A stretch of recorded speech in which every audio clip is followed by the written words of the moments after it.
Have you ever had one of those fights that looks so trivial on the surface, but is really about everything that's underneath? Last week, a couple that I work with, let's call them Sophia and Daniel, had one of those fights, and it was about a birthday cake. Daniel had bought the cake. Sophia, feeling overwhelmed from the work week, just hadn't gotten around to ordering one. She thanked him, she really did. But later that evening, when they were cleaning up and everyone was gone, she asked him, "Next time, could you maybe check in with me first?" He froze. "All I was trying to do is help."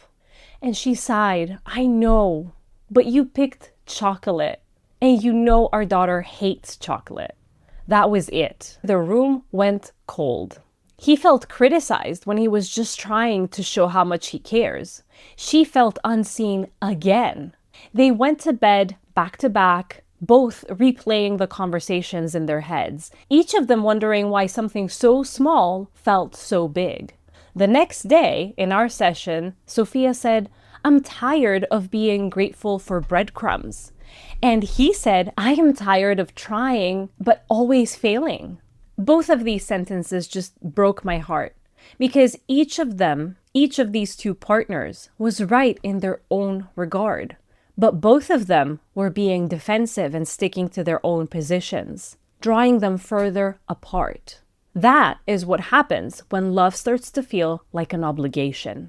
Hi there! If this is your first time here, welcome to the Parenthood and Relationship Podcast. I'm your host, Markella Kaplani, a psychologist, a parenthood and relationship coach, and a parent myself. Together, we explore the transformative journey of parenthood and its profound impact on our relationship with ourselves, our partners, and our children, so that we can be present and show up as we envision without having to do more. Let's get into today's episode. Hi, and welcome back to the Parenthood and Relationship Podcast. Today, we're exploring something that every couple feels but rarely names. That slow drift from care to resentment. When love starts to feel heavy. When kindness begins to feel expected. And when your effort goes unseen.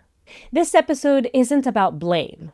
It is about understanding what happens underneath. The psychology of obligation, why resentment builds even in loving relationships, and how to find your way back to genuine connection before it calcifies. So if you've ever thought, "I do everything and it's never enough," or "Why do I have to be the one that is always making the first step?"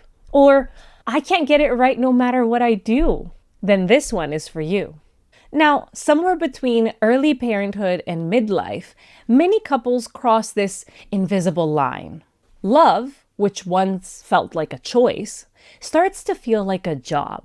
And that's not because we've stopped caring, but because care turned into currency, something to exchange to keep the peace. You cook dinner, I put the kids to bed. You handle bedtime, I do the dishes.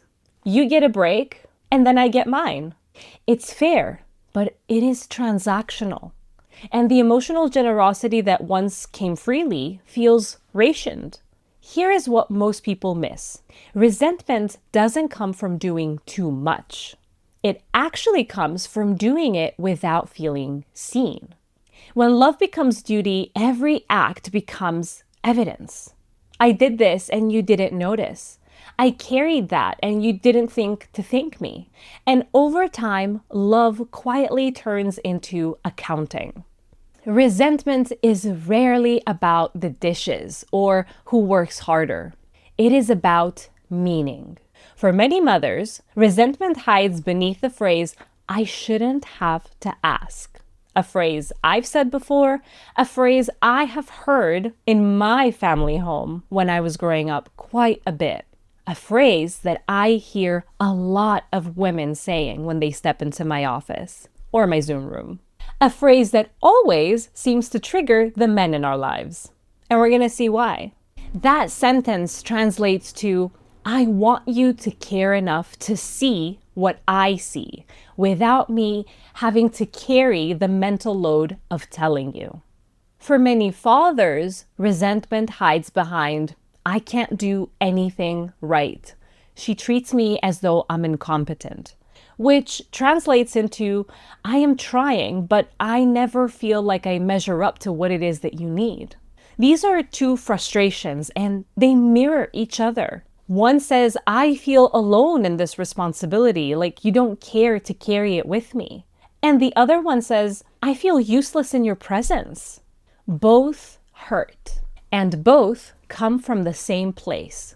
Love filtered through fear. She fears disappearing. He fears failing. So she controls to stay relevant, and he withdraws in order to avoid criticism. And so the gap between them widens, not out of malice, but out of protection. They are both not only protecting themselves, but in fact, protecting the relationship. Meanwhile, both of them are looking at each other as not caring about the relationship. Isn't that such an irony, such a tragedy? So let's just pause for a second. If you're listening right now and thinking, that's us, take a breath. Resentment isn't proof that your relationship is broken, that it has a problem. But it is proof that you have both been trying very hard in ways that don't match each other's needs. It is a sign of fatigue, not failure. And fatigue has remedies. But first, you have to understand what is fueling it. So here is where things get a bit uncomfortable. Because underneath obligation lies a seductive lie that to be good, a good partner, a good parent, means to give endlessly. We learned this from our culture, our family, from movies, from gender roles that are evolving, but are still quite alive. Let's not kid ourselves. Most of us women have been conditioned to equate love with self-erasure, to be caring, to anticipate, to overextend, to sacrifice. And if we stop doing that, we feel like we risk being labeled selfish. Most men, on the other hand, have been conditioned to equate love with endurance, protecting, providing, staying strong. And if they admit they're tired, they risk being labeled weak. So both of us have been conditioned to push through, proving our goodness in quite opposite ways. And that is where resentment breeds. Because goodness without boundaries becomes martyrdom. When your acts of care come through fear, fear of rejection, fear of conflict, fear of feeling guilty, they are no longer serving as connection. Quite the opposite. They cost. And here's the paradox. Even the person receiving that care can feel this cost. They sense the hidden exhaustion, the quiet resentment, the emotional invoice behind the gesture. You cannot fake presence. It shows. And as always, I am here to speak to both sides. Women and men experience this in strikingly different ways. For my fellow women out there, for all of you mothers, you may feel like you're carrying a lot, that you're emotionally overfunctioning, that you're the one who has to notice everything, to multitask, to manage, remember, soothe, anticipate, and you may be blaming yourself when you snap. You crave relief, but when your partner offers it, it rarely feels right. Because what it feels like is if this relief comes without attunement, then it creates extra work. You will have to pick up the pieces. Here is what your partner may not realize, what the men listening in need to hear. It's not that you need help. You need partnership. Help implies that it is still your job. Partnership, on the other hand, means that you can finally rest. Now, for the fathers out there, you may be emotionally underfunctioning, and that is what you might be carrying. And that's not because you're neglectful. That's not because you don't care. But it could be because of conditioning. You have been taught, a lot of men have been taught, to show love through effort, through endurance. You may not know how to join her in the emotional world that she lives in.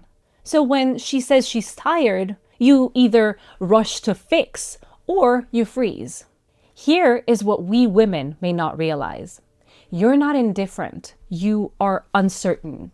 And this conditioning may not just be societal or cultural. It may also be familial. I was working the other day with this dad, and having seen his wife a few days earlier, we were talking about the fact that it seems like he avoids problems and feels very agitated when she brings them up. To her, when she brings up the problem, this is her way of saying, I love us and I want to solve this so that we can come closer. In his family, however, every conflict led to huge splits, sometimes leading to no talking at all. If he ever brought up anything that concerned him, the rest of the family ganged up on him. He felt on the outside. So you can see how this man has been conditioned from his family. And this doesn't happen just to men, right? This is generational trauma. This is a generational legacy of we don't solve problems, we don't talk about conflict because confrontation brings the system down.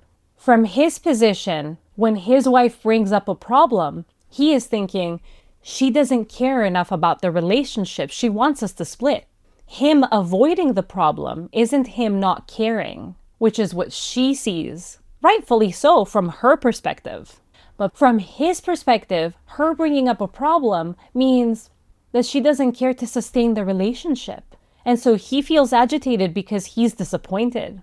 He feels from his end that he is the only one trying to keep the vibe positive, to minimize problems in order to avoid issues in the relationship. Do you now see how both of them can be completely right, but how these two right perspectives will not help at all in bridging the gap that has formed? So if you've been taught to show love through effort and endurance, you don't always know how to join her in the emotional world that she lives in. When she says she's tired, you either rush to fix or you freeze. Here is what your wife, your partner may not realize. You're not indifferent, you're uncertain. And it's not that you don't want to help, it's that you don't want to fail. So sometimes you wait for clear instructions and she interprets that as apathy. Both are wrong and both are right. Both of you are speaking love, but you're doing it in different dialects of fear. So how do we go from scorekeeping to connecting again? There's a quiet moment in many relationships, a kind of emotional reckoning, when you realize that winning the argument no longer feels like winning. That is when you're ready to shift from scorekeeping to soulkeeping in a way. When we are keeping score, we're asking, who's doing more? When we are connecting, we ask, how do we both feel less alone? The antidote to resentment isn't equality, it's empathy. And empathy starts with slowing down enough to see each other, to notice the effort, to name the fatigue, to remember that beneath it all, beneath the lists and the logistics, are people who used to care about each other, to touch each other not out of habit but out of desire. That spark isn't gone. It is just buried under responsibility. To uncover it, you don't need any grand gestures. I will keep on saying that. You need genuine ones. I don't want you to go out on a date night because you should. I'd prefer if you make him the coffee just the way they like it because you remembered. It doesn't have to be about family dinner every Sunday. It's so much better to just skip that and eat on the couch tonight and talk like you used to. These small acts don't fix resentment per se, but what they do is way better. They disarm it. Here's the thing. Resentment doesn't stay between partners. It seeps into tone, touch, timing. Children grow up absorbing that emotional climate as a template for love. When they see one parent overgiving and the other one under engaging, they learn that this imbalance is normal. They don't understand why this is happening. They cannot see who's right, who's wrong. They cannot see that both of them are right. So what happens is that they see that this is the normal way. This is the way that men and women act in relationships. This is how a family runs. Instead, when they see two parents who talk honestly about their needs, who repair, who apologize, who sometimes disagree but stay kind, they learn that love can be safe and human. So working on your relationship, working on this resentment isn't selfish. It's generational hygiene in a sense. You are curing generational, cultural, social trauma that children inherit, that we've inherited, that our parents inherited, and we just pass on down generation after generation. Let it stop with you. It's how we clear emotional clutter before it becomes our children's inheritance. You know, I like to end with practical steps, but not just the tactical stuff, but ones that hit both head and heart. So here are a few that I have seen change relationships from the inside out. For one, name your pattern, not your partner. Instead of pinpointing that he never helps or she never helps, try saying, I've noticed that I tend to over-control situations when I am stressed.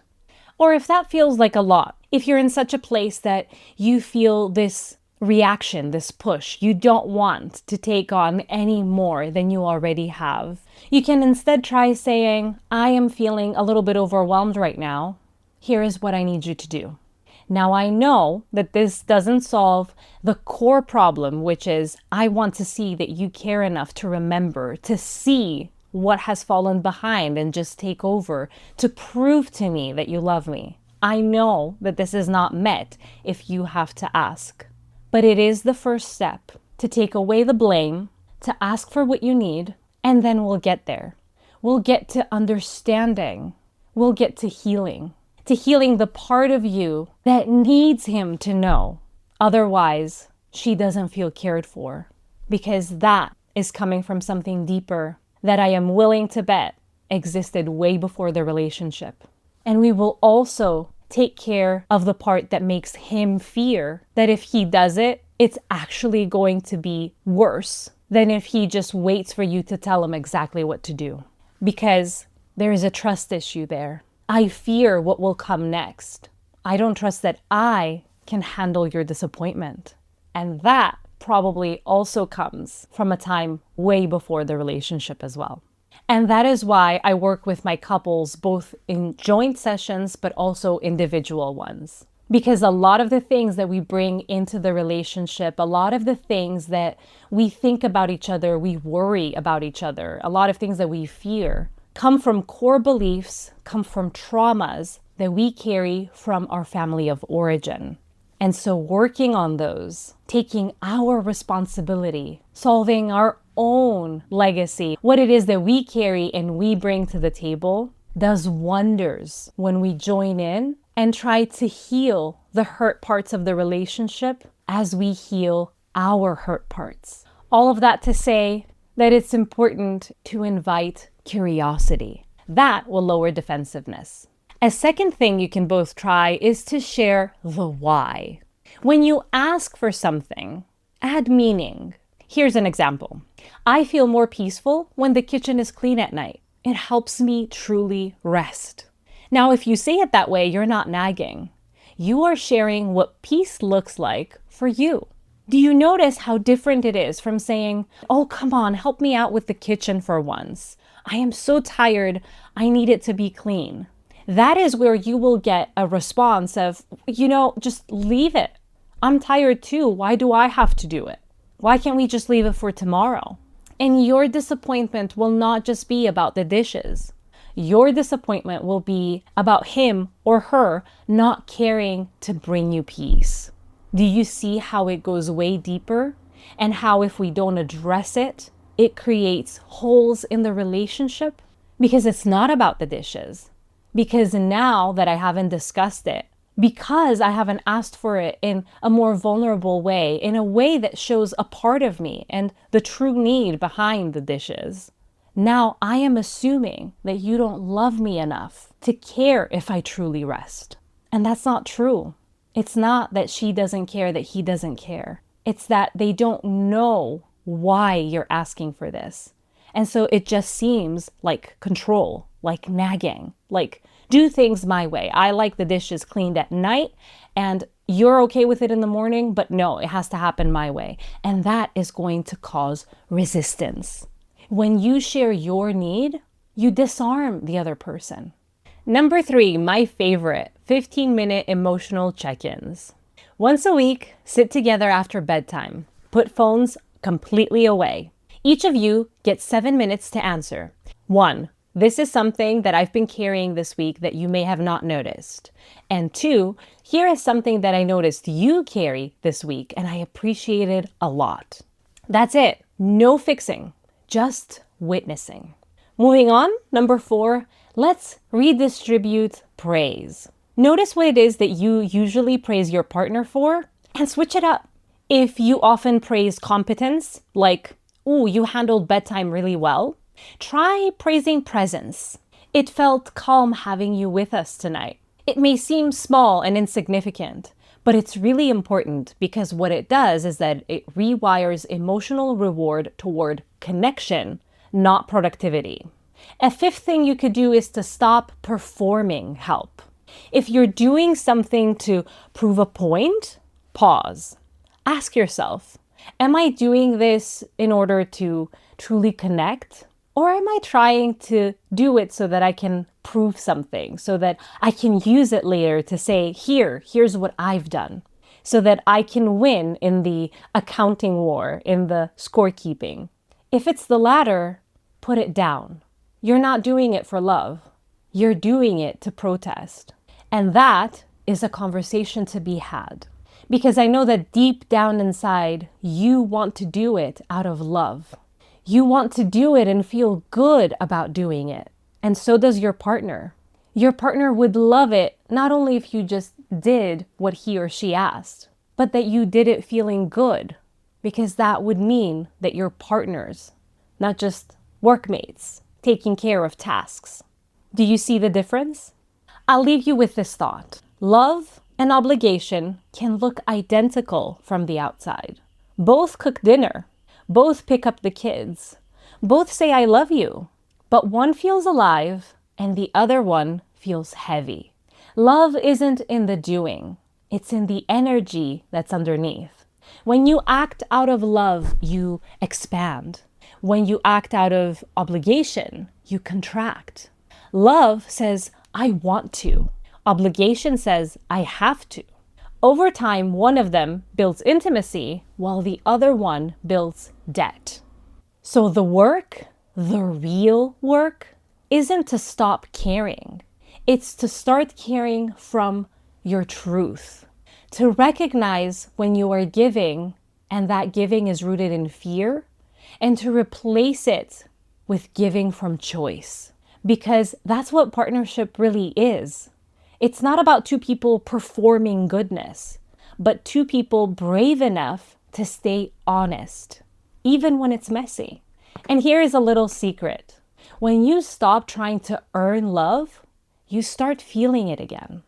If this episode resonated with you and you feel like you want to go deeper, I have the 7-day Reconnect Challenge for couples. There, we turn these reflections into practical action and daily connection rituals that rebuild admiration, affection, and trust. And if you haven't yet, make sure that you join my Sunday Reconnect. This is my weekly newsletter or love letter with 1 insight, 1 exclusive tool, and 1 3-minute reset meant to bring you closer to yourself, to your partner, and to your family. Thank you for listening with an open heart, for choosing reflection over reaction, and for daring to believe that love can evolve. You guys are not broken. You're becoming. And next week, we go even deeper into that in the conversation that I have with Dr. Ashley Moreland. Join us as we talk about unbecoming, the process of peeling back layers of who you had to be in order to survive and returning to who you actually are. You don't want to miss it. Until then, take a breath, unclench your jaw, your shoulders, and remember that you're both doing the best that you can with the tools you were given. And now, you're learning new ones. Take care. I'll see you next Sunday. Bye-bye.